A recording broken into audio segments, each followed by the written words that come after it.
everyone, this is Pracheta Satpathy from 8th D, TSSM's Signet Public School, New Narre. Today I will be presenting my debate on should children use smartphones without parental supervision, which was conducted in the first week of April by our principal Mrs. Ajita Parvat ma'am. I am in favor of yes, children can use smartphones without parental supervision. First of all, let us know why it is necessary for children to use smartphones. Children nowadays attend online classes due to the COVID-19 pandemic. On an average, a child has to use his or her phone for 4 hours daily for educational purposes itself. Apart from that, children use their smartphones for entertainment and socializing themselves. Now, the main thing comes, what happens when children use their smartphones without parental supervision? Children might click on unknown link, phishing mails or any malicious sites. That's when hackers get a chance to attack their smartphones, and also hackers might blackmail children. Secondly, children might not keep control over themselves and ultimately overusing their phones and ending up with health damage. Thirdly, they might not be able to maintain their phones, resulting in hangings and software damages. But there are some practical solutions for these problems. Controlling children is not the right solution. Since parents will not be available with their children always, it will be really difficult for parents to control their children. If parents do so, children will gradually feel uncomfortable to be free with their parents. Counseling children is the best solution. Children should be taught about self-control. Children should disclose everything to their parents. Even there are many softwares which limit the screen time by restricting them after certain time limits. Antivirus softwares block malicious sites and links.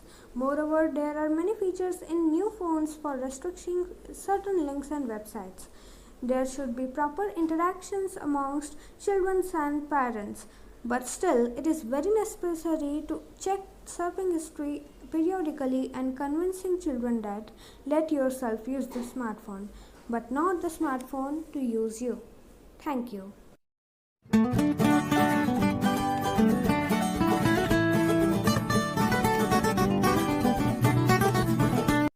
Hello everyone, my name is Ruchi Rajmoy and I am studying in class 8. Today I am going to talk about should students use mobile phones without parental supervision. According to me, mobile phones are not actually bad. It helps us to stay connected with each other and do many more things. But on the other hand, mobile phones are not actually good for students and teenagers because there is many harmful content on internet because of which students may can't focus on their studies. Mobile phones can negatively impact on sleep and lower concentration among children. In scientific studies, it has been shown that it can cause anxiety, depression, shortness of sleep, sleep disorders, and many more things. It can also increase the high risk of cancer, which are glioma and neuro. Apart from high risk of cancer, it can also influence our nervous system. Today's world is the world of technology and inventions. There are many tools which are essential to facilitate our life, and mobile phones are one which of them to improve our civilization. But one should know that mobile phones is a good friend, not a master. It should be used in a controlled manner. So because of this, I thought that students should use only mobile phones under their parental supervision. Thank you. Hi everybody, myself Arya Anagha Mangesh Zadav from 8A, Signet Public School, New Narre. As we all are aware about the pandemic situation, due to COVID-19, we are stuck in our home. In this also, our principal ma'am, Mrs. Ajita Parbat ma'am, and our whole school has organized many more activities for their students. In that, I have made a video of a future city. So, I would like to express my journey of making the video and my video. Welcome, myself Arya Zadav from 8A. I am going to represent the future city. It's a logo of our future city, Pune Smart City. It's a road system in a proper manner using the particular different ways. Everywhere there will be the Wi-Fi zone and network for all the peoples. We will have superior medical system at home using the doctor manufacturers. Our city is also called as metro city as the metro will be there in the Pune. We will have high-speed railway to travel from one place to another with a clean and hygiene. Police will use a drone system for seeing the watching the peoples. There will be digital lock system for the doors and the lockers to be safe. Everywhere there will be the appropriate and smart airports. There will be the safe water and drainage water smart treatment. There will be a virtual classes and digital technology for all the students. Everything will be used by the smart card only for anywhere. People can connect to each other only by the online method, those who are unable to go out. Thank you for watching this video. As you all have seen this video, for making this video I have collected the raw data from the various sources on the Google and the internet, and I have put in all the data in the InShot app for making this video. After that I have made this video under the guidance of my teacher. Thank you so much. Hello everyone, my name is Shreya Nadgeri from 8B class. I am from Signet Public School. Today I am talking about my future city video. My design includes houses. It will be modern so that people can live with their skyscrapers. Because I think in future there will be lots of skyscrapers. This will be eco-friendly city because we get energy 80% of our energy from wind and sun. This city will also have parks where people can fun and exercise. It will also have dog parks so that animals live in the city can go to exercise also. Future houses. All houses will be modern just for fact that people can live with their families. They will be hooked up to the energy from windmills and solar panels.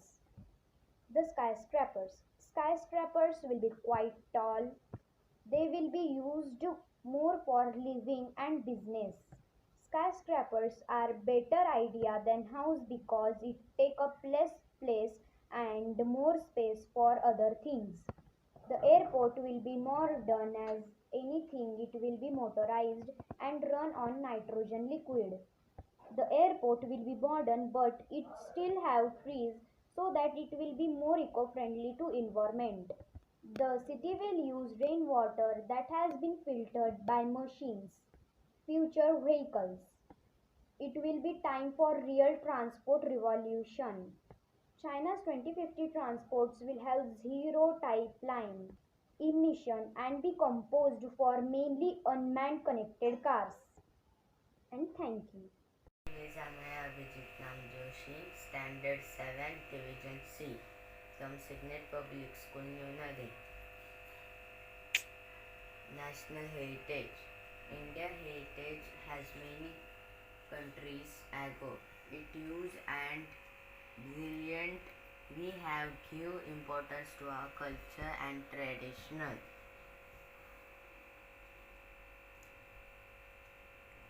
Taj Mahal. One of 7 wonders of the world, white marble Mughal architecture. Western Ghat. The Western Ghat or Sahyadri Mountains ranges lies along the western coasts of India Peninsula. Elephant Caves. The Elephant Caves are located on an island in the Arabian Sea. Rani Ki Vav. Built in 3rd millennium BC in the memory of the king, it an excellent example of beautiful Asian. Feather Circle. Name of the city itself denotes tributary. Our national heritage are endangered. The list of national culture heritage is too long. It is not possible to show all heritage. need of protection, national heritage. In today's competition world, we have potential the mountains. How to protect national heritage? These 4 points. Thank you for watching. Hello friends, my name is Pooja Patel from Signet Public School, New Nare. I would really thanks to my school and my teachers for giving me the opportunity to speak about the protection of national heritage. So let's get started by making PPT on protection of national heritage. As provided in Article 49 of the Constitution, it shall be the duty of state to protect the various monuments, objects, places which are of artistic or historic importance from any spoliation, destruction, despoliation or export which are declared by Parliament to be of national importance. The heritage are important assets of the country they belong to, and they needed to be protected from being harmed. Earthquakes, floods and tsunamis are a serious threat and cause lot of damage to monuments. Gujarat earthquake of 2001 reported that around 21 federally registered monuments across Kutch were destroyed completely. So we have to preserve the monuments. Thank you. My PPT is ready, so let's watch it.